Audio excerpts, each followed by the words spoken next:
Je vous présente la bande des bras cassés, une belle brochette d'handicapés qui ont partagé mon quotidien à Granville. Afin de mieux les connaître, j'ai décidé de réaliser une suite de portraits face caméra pour que vous connaissiez leurs histoires. Le premier à s'être prêté au jeu est mon pote Anto, victime d'un accident de voiture. Salut Anto. Salut, salut. Toi et moi on s'est rencontrés à Granville au centre de rééducation Ouais, parce que tu as eu un grave accident de voiture. oui. Est-ce que tu peux me raconter en détail cet accident, quand est-ce qu'il est arrivé Alors, c'était le 6 mars 2021. J'allais voir un chantier de mon beau-père et puis on était pressé d'aller se retrouver avec la famille. Je suis monté dans ma voiture et j'avais pas beaucoup de kilomètres à faire. Il y avait 3 kilomètres à faire. Sur ces 3 kilomètres, j'ai pas fait attention, j'ai pas mis la ceinture.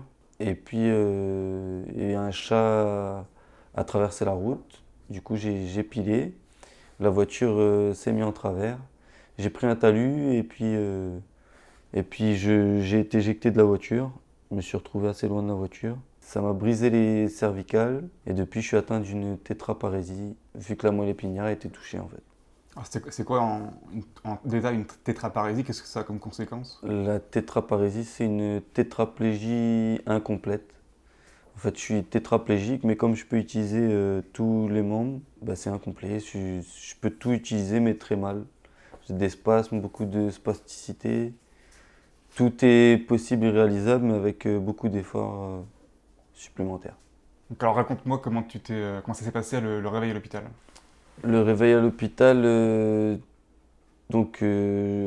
comprends pas exactement ce qui se passe, je sais pas pourquoi je peux plus bouger, je me pose 1000 questions, je sais pas du coup si je vais pouvoir remarcher, est-ce que je suis tétraplégique, est-ce que je suis mort, parce que on se réveille, enfin tout est flou, tout est.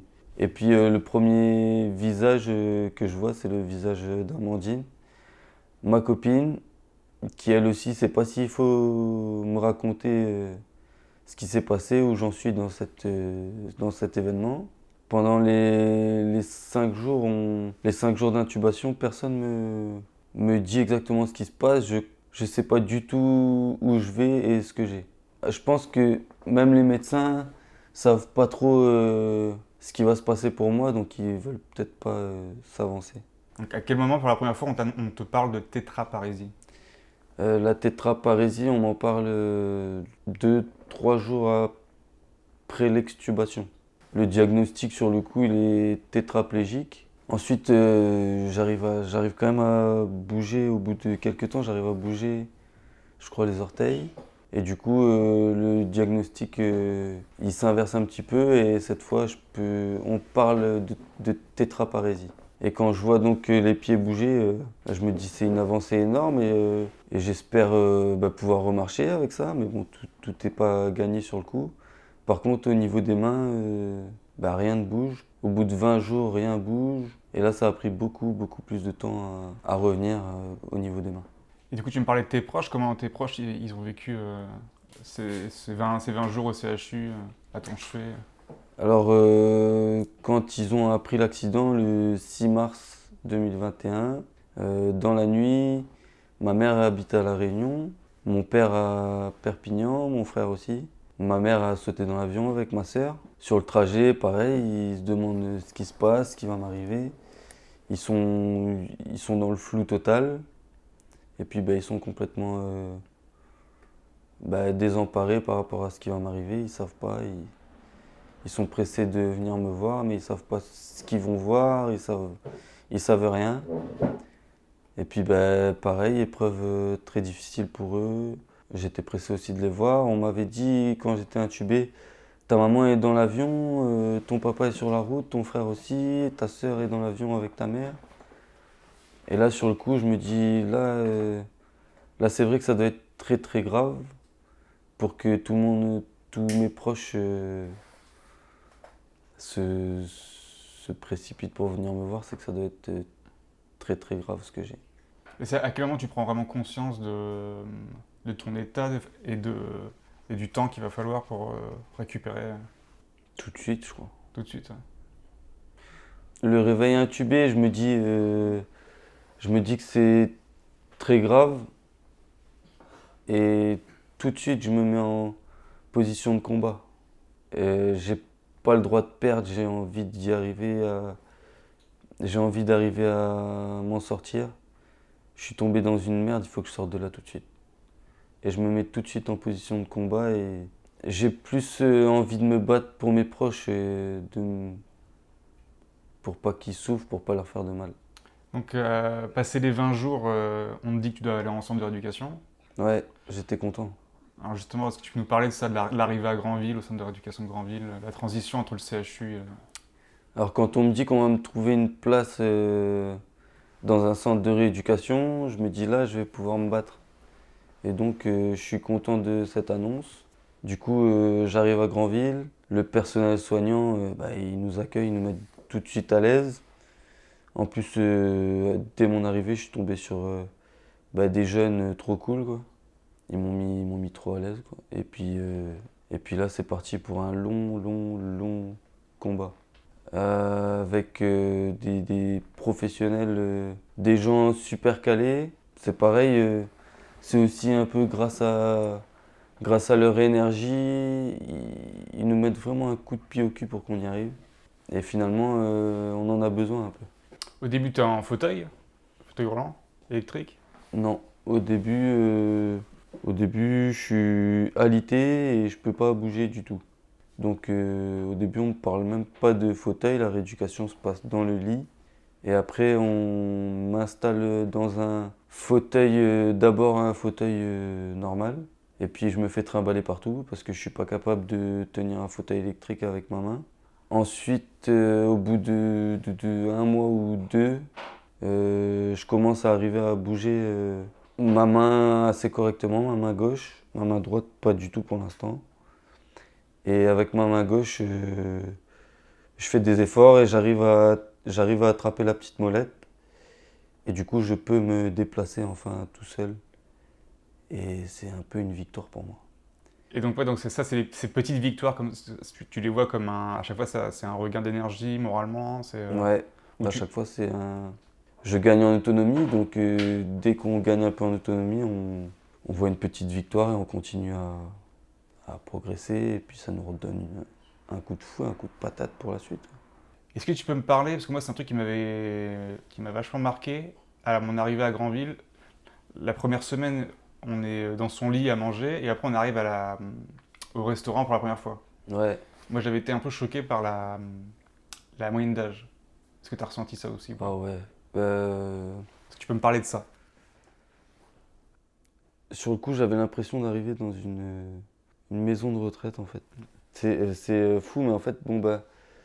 Et après, j'ai compris, je me dis, bah, plus on vieillit et plus on a peut-être besoin d'aide, besoin de rééducation. Mais par contre, le ressenti premier, moi, je me suis senti un peu seul au milieu de gens qui n'étaient pas dans le même combat que moi en fait. Un peu comme si j'étais dans une maison de retraite, mais bon, après je peux comprendre que plus on vieillit et plus on a besoin de rééducation et compagnie. Est-ce que assez vite, t'as eu tendance à aller vers les autres ou tu étais plus à parler aux soignants?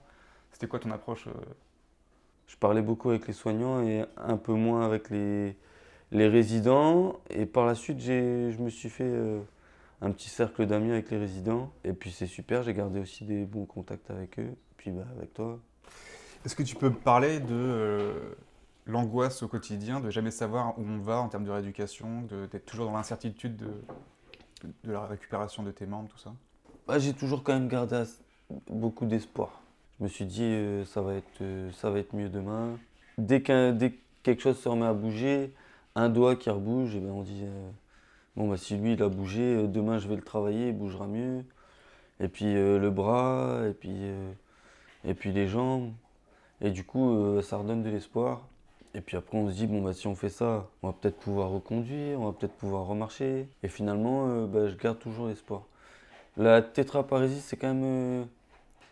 J'ai eu de la chance parce que, bon, tout le temps que la moelle épinière était comprimée, j'étais tétraplégique. Et au fur et à mesure qu'elle s'est décomprimé, bah, j'ai rebougé doucement. Et finalement, j'ai vu l'évolution et j'ai jamais perdu tellement d'espoir. Après, il y a beaucoup de paliers, des moments où on se dit oh, putain, là, il n'y a plus d'évolution. Du coup, on repère un peu espoir, on retombe un peu dans un trou, quoi, où on se dit merde, bah là c'est fini, on va rester comme ça à vie et tout le bordel. Et puis finalement, j'ai toujours gardé en tête que je vais devenir autonome, que je vais pouvoir faire plein de choses tout seul, mais qu'il va y avoir des séquelles, des traces à vie. Et ça, je, j'ai toujours pris conscience de ça. Et je me suis dit, c'est pas grave parce que le but, c'est que je puisse être autonome et que je sois pas dépendant des autres en fait.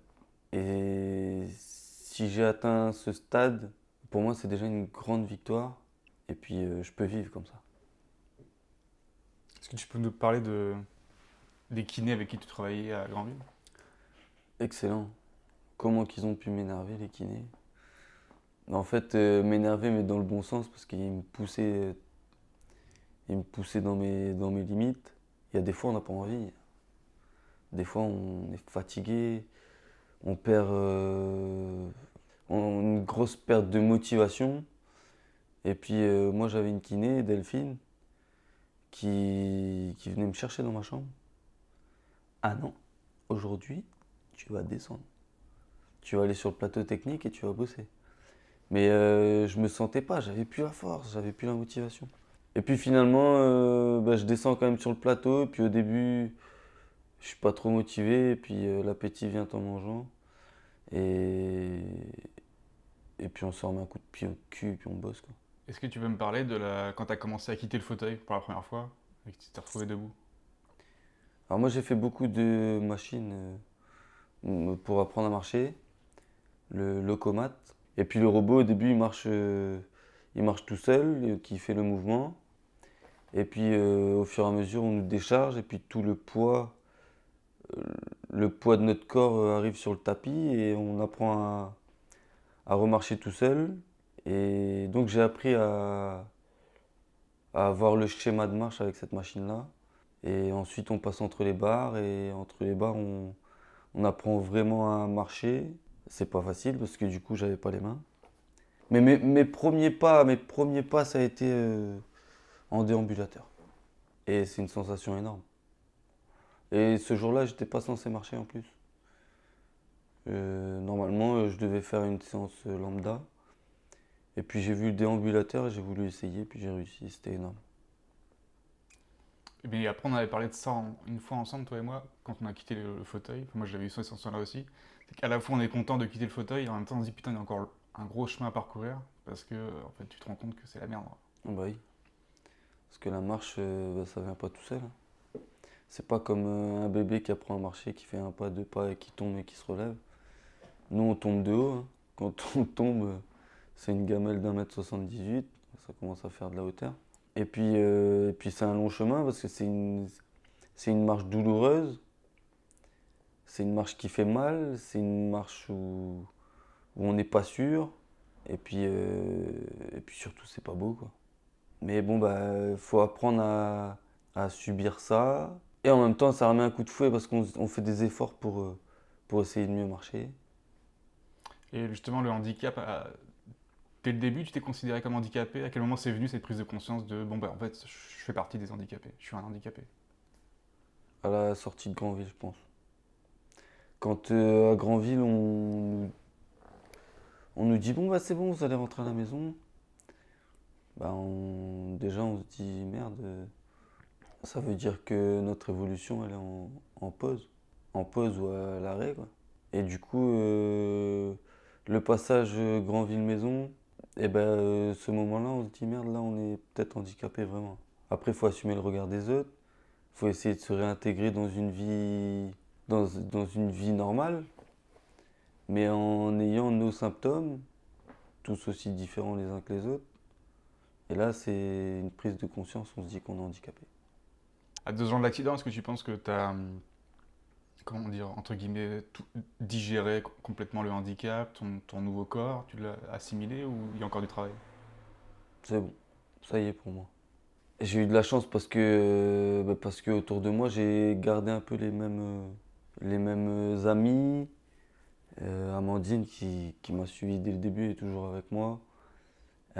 Si elle m'a accepté comme je suis, moi je m'accepte. D'ailleurs, est-ce que tu peux nous parler de ce lien avec ta chérie Amandine? Je sais que moi, tu me racontais des fois au centre que tu faisais des cauchemars. Alors, je sais pas si je peux en parler, mais que tu faisais des cauchemars, tu avais peur d'être abandonné, entre guillemets, quoi. Ah ouais, bah ça c'est terrible ça. Parce que il y a tellement de monde, on croise de tout là-bas, il y a des gens qui nous disent bah moi j'ai eu l'accident, et puis ma femme m'a quitté, elle est partie avec mon pote, ou ci ou là. Et finalement, bah, ça fait toujours un peu peur, parce que quand on se regarde dans une glace, on se dit bah, moi aussi j'ai eu un grave accident, moi aussi j'ai des séquelles graves. Et est-ce qu'elle va être capable d'assumer et de vivre avec moi finalement? Ça fait peur. Depuis que tu es rentré de Granville et que tu as repris ta vie avec ta femme et tes enfants et tout, est-ce que tu te sens euh, un fardeau parfois, ou ça l'est plus, ou tu l'as senti avant, mais plus maintenant? Ah bah, je sens que je suis quand même une charge, une charge pour elle, mais ça va. Je me suis habitué, je pense qu'elle aussi. Ça reste dur pour elle, Ouais. physiquement. Mais bon, j'ai réussi on a réussi à trouver un peu un compromis ensemble, une aide ménagère, enfin des choses qui peuvent soulager un peu le quotidien. Et donc, 2 ans après cet accident, est-ce que des fois tu te dis que cet accident t'a permis d'être une meilleure version de toi-même, enfin, d'avoir un truc en plus, ou est-ce que non, malgré tout, tu te flagelles toujours en mode putain, j'ai merdé ce jour-là, quel con. Hum, Cet accident, il m'a construit finalement. Ça te forge, ça te rend plus fort.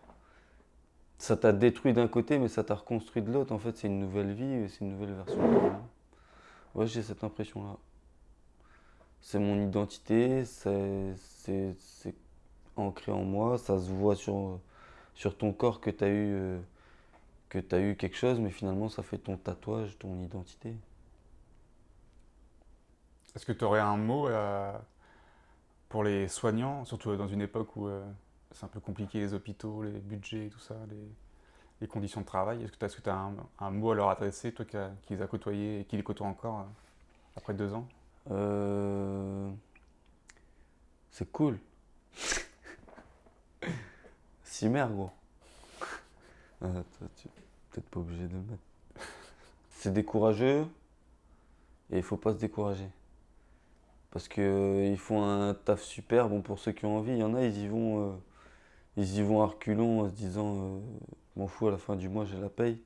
Ces gens-là, tu les reconnais. Il y en a d'autres qui y vont et qui font ça avec l'envie d'aider les gens. Et ceux-là, faut qu'ils continuent. Et ceux-là, ça se voit. Et je voudrais que vous sachiez que ça se voit. Et je vous ai cramé. Ceux qui. Je t'ai grillé, gros. Je t'ai cramé. Toi, tu viens, tu mérites même pas le SMIC. Les autres, ouais, à fond. Est-ce que tu as l'impression que j'ai oublié des choses dont tu aurais eu envie de parler encore après ces 2 ans? Ouais, t'as oublié. T'as oublié tes jambes. Mes jambes. T'as oublié tes jambes à Granville. Tu commences enfin à faire des blagues, parce que là je me dis depuis tout à l'heure, les gens ils te connaissent pas tel que tu es vraiment. Tu étais le plus drôle de Granville quand j'y Bah, étais, et là tu me parais tellement sérieux depuis tout à l'heure j'ai que ça me raconté, déstabilise. j'ai raconté ce que j'avais raconté. Maintenant que ça se termine, là c'est bon, on peut C'est se maintenant que tu fais lâcher. les bonus, quoi. C'est maintenant On que peut tu se fais. lâcher maintenant. Est-ce qu'il y en a qui te manquent de Granville? Est-ce qu'il y a des choses qui te manquent de Granville ou de... Parce que Granville, par rapport au CHU, moi, c'est comme ça que je l'ai vu, c'est que ça devenait un peu notre deuxième maison, quoi. Enfin, on passe tellement de temps là-bas que... Deuxième maison, et puis première chance. Parce qu'il faut...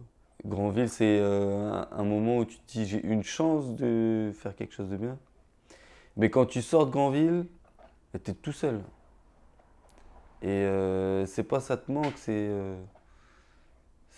finalement, j'avais pas envie que ça s'arrête parce que plus il y avait du Granville et plus il y avait de l'évolution. Et maintenant qu'il n'y a plus de Granville, il n'y a plus tellement d'évolution. Maintenant, c'est du maintien. On calme un peu mes douleurs. Avec de la kiné, c'est plus on calme tes douleurs, on te permet d'avoir moins mal et puis on continue à te mobiliser pour que tu aies un peu plus de mobilité. C'est tout. Et ce qui me manque, il y avait une bonne ambiance quand même là-bas. Mais quand j'étais là-bas, j'étais content d'être là-bas parce que c'est une expérience forte et en même temps, mon chez-moi me manquait. Et puis quand tu es ici, c'est vrai que je suis un peu nostalgique de là-bas. J'organiserai une réunion des anciens combattants. Ouais. Avec à la fin un petit concert. Alors, est-ce qu'on peut en parler de ça? Un petit concert Shuriken. Il faut savoir que j'étais beaucoup embêté pendant cette période-là, surtout sur la fin, et j'arrêtais pas de te parler de ton cousin. Parce que tu m'as appris lors d'une conversation que ton cousin c'était Shuriken. Ouais. J'ai un cousin. T'as un cousin et c'est Shuriken. Et Est-ce que tu as envie de lui passer un mot à ton cousin Shuriken? Non. Mais si lui il veut me passer un mot, vas-y, ok. Alors plus sérieusement, si tu as envie de... Là on a fait le tour ou pas? Je m'en rends pas compte. Ouais, je pense qu'on a été loin là. T'as assez rendu hommage à ta chérie, tu penses? On lui rend jamais assez hommage. Est-ce que peut-être de rendre un dernier hommage à ta chérie? Qui était là à ton chevet dès le début quand t'étais entubé? Entubé? Intubé? Non, tu m'as dit entubé. Intubé, Tu crois qu'on m'a entubé? Moi aussi j'ai été intubé. Pas autant que toi, mais pas aussi longtemps que toi. Un dernier hommage à ma chérie.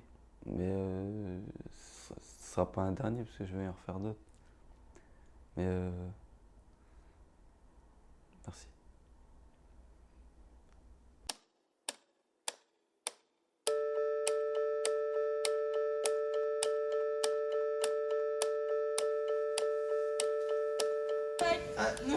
Vas-y, sors la clé.